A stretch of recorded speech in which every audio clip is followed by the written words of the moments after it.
Hello everyone, my name is Zenitsu, and I'm back with another Digimon video. So today is going to be a little bit different of a video because I don't know if you've noticed, but I really haven't been doing a whole lot of deck profiles on my channel as of late. I feel like, especially right now with BT21 basically being over and the meta pretty much being solved at this point, there's not really any real sense to try to make any new or particular video covering any of the top decks because there's so much resources out there that it's super easy to find what a top deck is and look at it and kind of have a base understanding of what it's at least trying to do. So instead, I thought I would take a look at some of the lesser known decks that did end up showing some meager, slim result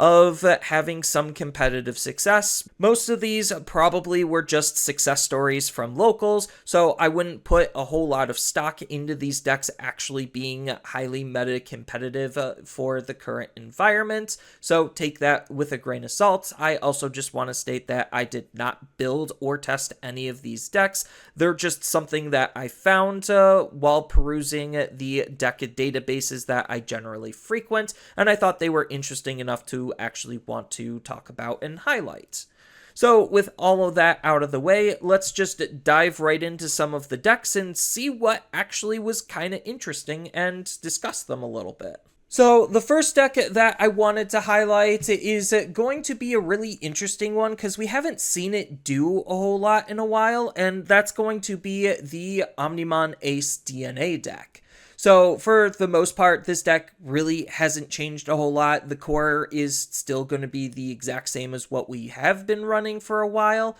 It's just we do have a little bit of new Agumon and Gabumon tools that we could tech into the deck to try to help spruce it up a little bit. So when it comes to just the core base and foundation, as I kind of already mentioned, it's staying the same. So when it comes to the new Tekken tools, that's going to be the starter deck Agumon because it can still digivolve off of our red eggs, but the fact that we actually can use its ability to digivolve into our higher stage Digimon a little bit more proactively gives us access at new play lines because all it requires is either the opponent having a strong Digimon on their field or us literally having enough color of tamers on our field, which for us is actually pretty easy to set up because the majority of our key tamers are already two colors, so we just need to play a secondary tamer to support them to be able to actually get this effect off ourselves to warp up into a War Greymon specifically. Then the Inheritable of Reboot isn't too shabby either, so that way we actually can utilize some of our blocking abilities a little bit better. Then when it comes to the new War Greymon that we're going to be playing, you could consider playing the Ace, but this player elected to use the promo War Greymon because it natively has blocker, which is pretty decent. It also has security attack +1, so that way we could pressure the opponent, really trying to force and demand a response out of them while also having good defensive tools to work with. The removal is nice, and the fact that it also can help DP boost itself for us having lots of colors is also pretty decent at making this a pretty sizable threat, which could help line up the fact that we're going to use Miraculous Mega Knight as a card to try to bait the opponent into those bad situations to try to have them deal with the War Greymon or essentially die to it, or try to bait other responses so we could digivolve into our Omnimon Ace and really put the opponent in a bad situation.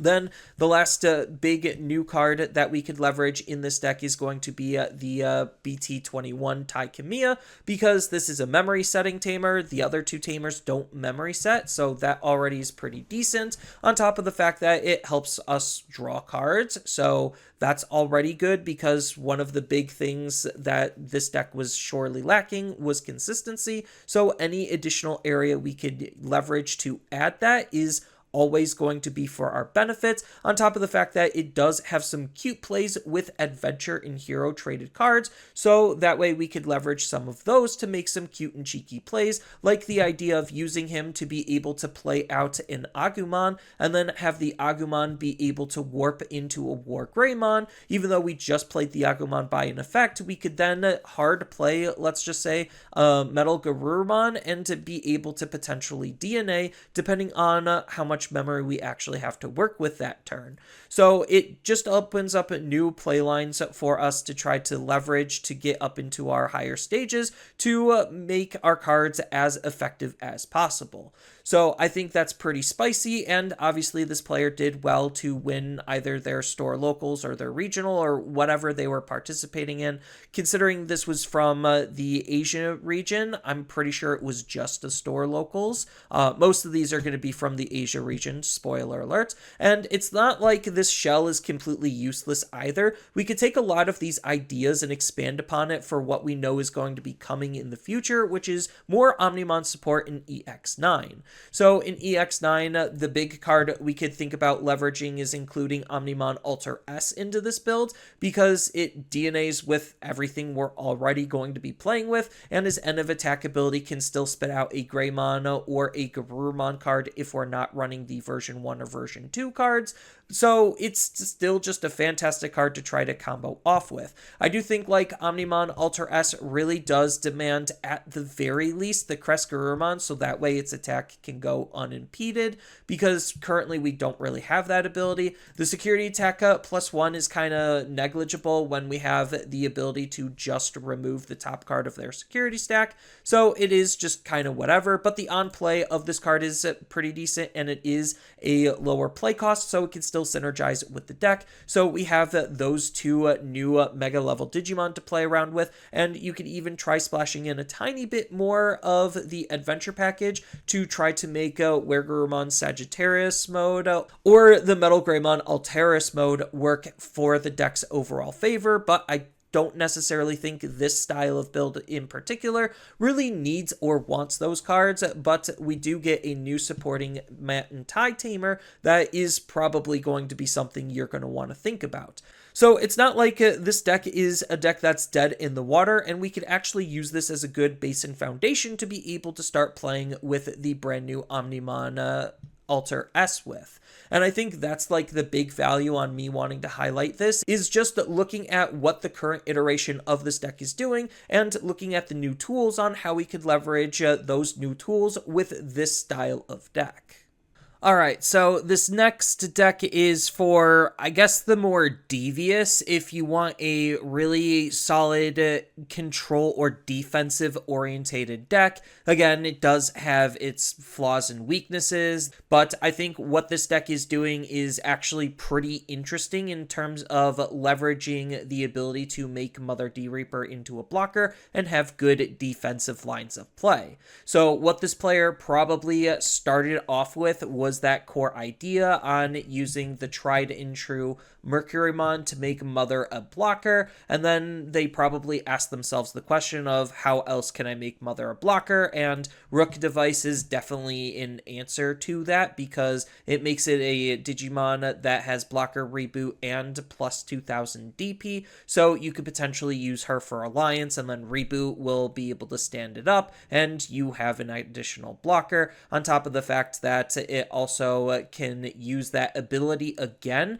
when you trash it from your battle area, which you're doing off of either your pawn device or your Justimon cards. But as far as supporting tamers go, when it comes to hybrids, usually MindLink is pretty good, because that way we could spit the tamer out and then be able to use that again with another level 4 Digimon right away, and all of our level 4s are hybrid traded Digimon, so that way we can constantly have a good steady flow of tamers, so we don't necessarily have to sacrifice some of our more utility heavy ones, and the deck is basically just trying to wall the opponent out utilizing blocker on Mother Reaper, and then line up a big Justimon combo turn, because this deck actually does have some pretty interesting combo plays when it comes to how you could utilize and leverage your cards. So you're obviously going to be using using Supreme Connection to be able to hard play your level 5s for cheap if you really need to, in case you're stuck and you don't see any of your level 4s to go off of. So you could use Supreme Connection to essentially play Cybergermon Ace for 2 memory, because Supreme Connection is going to allow us with its delay ability to reduce the cost of being able to play out a Cyborg traded level 5 or higher Digimon. So we also technically could use this to play out Justimon Blitzarm Ace for 3 memory, which is not that bad because we do have a memory setter and we do have ways to gain additional memory. So it seems like it's a pretty easy way to just hard play a level 6 Digimon just to get it out. So you're obviously going to want to set up a lot of your devices and other stuff beforehand before you want to make that type of a play. But if you are starting with Cybergermon, then it could help find our other tamers, on top of the fact that it could de-digivolve the opponent's Digimon, which de-digivolve is incredibly strong right now in terms of soft removal. That could lean us into utilizing Cybergermon X Antibody for some more de-digivolving, on top of alternative ways to be able to trash delayed options, which we're going to be using for our own devices, or if we run out of devices, we could try to disrupt the opponent's options that are delayed on the field, which is something that I think is definitely underutilized, and the fact that this deck utilizes it is incredibly powerful, because we do have some really strong combo synergy plays that we can make because of the fact that we do have Justimon Blitzarm that we could use to not only just be a blocker, but also start having some good offensive pushes, because we can use his when Digivolving when attacking ability to trash an option on the battlefield to unsuspend this Digimon. So while that doesn't necessarily seem super safe because we're not really gaining a whole lot of DP in a lot of places, we do have jamming that we're going to be comboing with it to be able to make it safe. And then on top of that, we're obviously going to be using the Justimon to be able to go into Justimon X Antibody, which is the real big punch factor.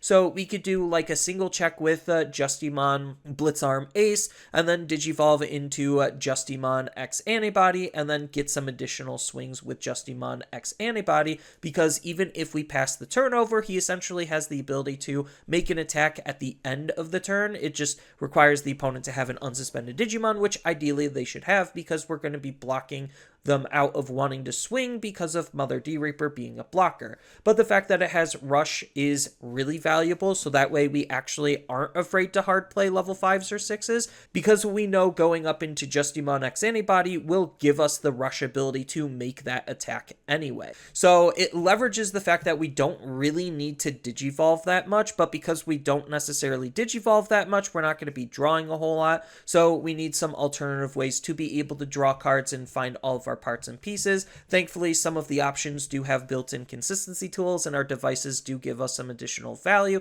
to try to stall and disrupt the opponent's game plan, which I think is like the big core draw to this, is just this is as disruptive of a deck as it possibly can be. And it's not like, again, this deck is left without support, because in EX9 we don't really get a whole lot of useful tools as far as how this deck is playing in particular. But if we want to leverage the fact that the deck can attack multiple times because of how Justimon works, and then we could Digivolve into the Justimon X Antibody to get some more checks in. If we want, you could think about considering using the EX9 Megadramon to be able to use its inheritable ability on top of that for even more additional pushes, on top of the fact that this card also is a level 5 Digimon we're not necessarily afraid of hard playing, because it comes with its own cost reduction, which we could stack in combination with Supreme Connection to effectively make it as cheap as any Ace Digimon to hard play,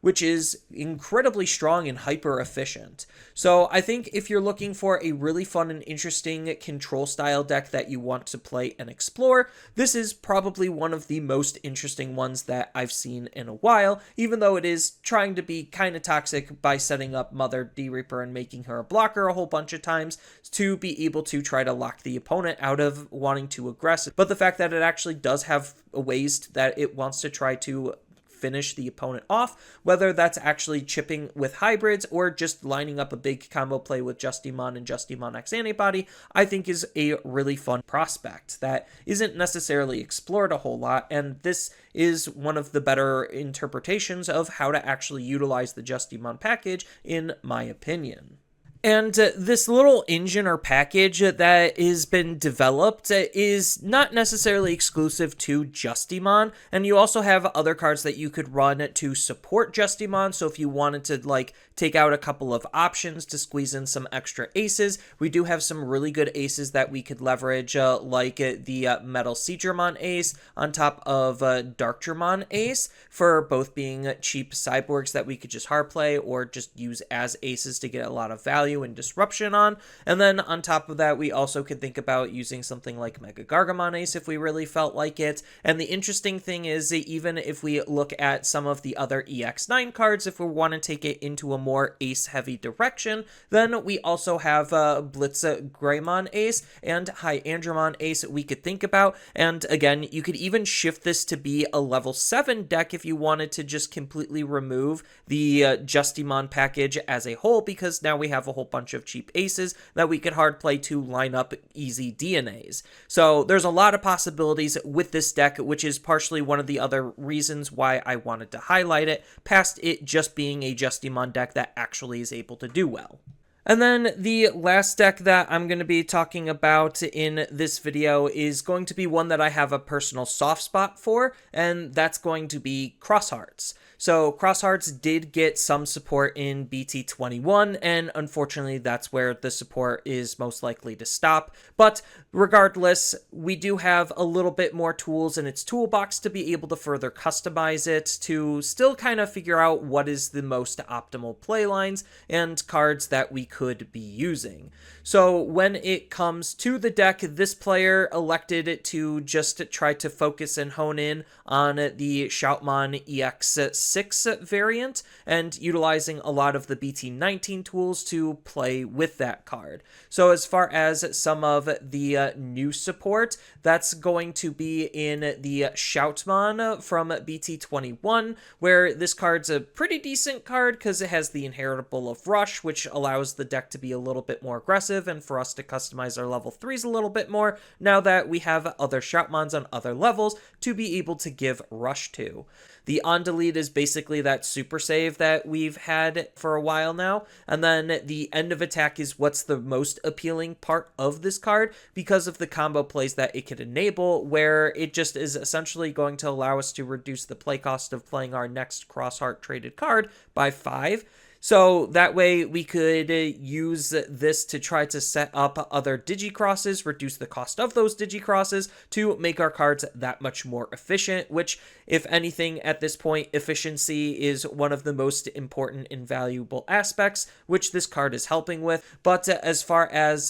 just some of the other new support, the brand new Taiki is a fantastic engine card because it allows us to stash Digimon underneath the Tamer pretty easily, and it's rewarding us by doing that with an additional card draw, replacing the card we just lost, and the extra memory, which again, consistency and tempo are two huge aspects, so the fact that this card is essentially doing both is really, really nice, especially since it's also giving our Crosshearts Digimon essentially the coveted this card can attack at the end of the turn type of ability, so that way even if the memory passes over onto the opponent's side, our Digimon with Rush that we played is still going to be able to make an attack, which is super valuable at being able to get the most out of our cards, which was one of the deck's biggest weaknesses before. And then when it comes to the last new card that we got, this is basically just Cross 4 in an option form, where we're going to be resetting our Digimon and resetting our Tamer with all of the inheritables from one of our Digimon, and then we get to play out another Digimon that we're going to be using all of the cards that we just put underneath our Tamer to make that Digicross even cheaper, and the Digicross is already making the card cheaper, so it should effectively make the card basically free. So yeah, it's just a very good card to be able to extend plays and make it more powerful plays possible. So those are the big updates that we got from BT21, at least for this iteration of the deck. And I still think the deck is pretty solid, having a good plethora of abilities. And it looks like this person is also using both the superior mode on top of the Chaosmon folder arm to be able to handle and toolbox for different situations. One thing to note with this build is I did actually add in the other Pikmons because I realistically don't think the Pikmons matter too much for this deck. I do prefer the consistency on the BT10 Pikmons because it's always going to be drawing us a card versus the BT19 Pikmons, which is a little bit better but slightly more situational because you have to have the Tamer on the field in order to actually get the card draw, but it's allowing you to accelerate your deck a little bit more because you're putting that card underneath your Tamer, which could be both a good thing and a bad thing because one of the biggest weaknesses of this deck is Tamer hate, and Tamer hate is pretty good, which is why the deck is partially being held back. But I think like if you're running up against decks where there is no real Tamer hate or any particular floodgates, then this deck is going to be a very fun and strong deck to play and mess around with. But that's all I really have for this video. If this video is popular enough, then I might consider doing more. And if you at least enjoyed and liked this video, feel free to tell me your thoughts about it and any of the decks down in the comments below. And if you found this to be helpful and informative as far as finding new decks to discover and play, make sure to leave a like and subscribe so you could stay up to date whenever I upload or go live next. And with that, I hope to see everyone in the next video. Later.